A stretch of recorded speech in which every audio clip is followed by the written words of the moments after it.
Hello everyone. In this tutorial, I'm going to show you how to make a car in Roblox Studio.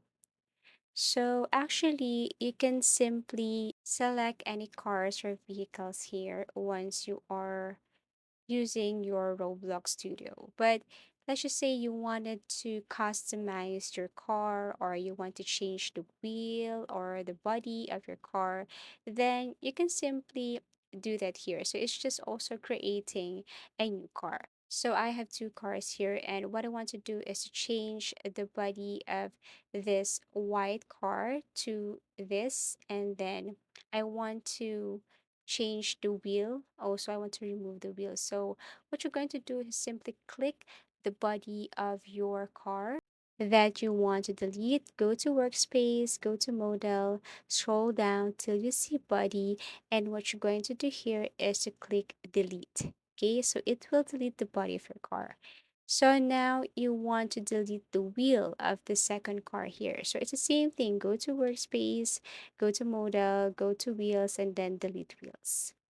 Okay, so now that you have the perfect body and the wheel, all you have to do is just simply adjust it to fit into the wheel. Okay, so it's not that easy. Okay, for me, it's not that easy.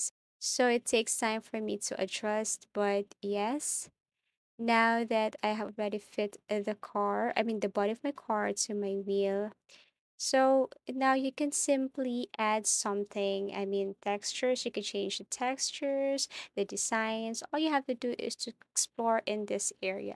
Now, if you want to customize your driver's seat, aside from the body of your car and wheel and other things and features of this car, you just have to simply go to this area, explore, and customize, edit your car. So, yes, you can change the color of your car, you can change the color of the wheel, and so on. Now, if you want to look or import other models of car, you just have to go to the left side, and as you can see, there are vehicles there, and what you're going to do is to click that.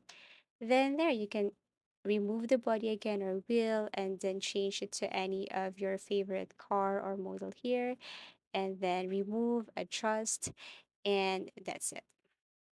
If you find this video helpful, give it a thumbs up, subscribe for more video tips and video tutorials.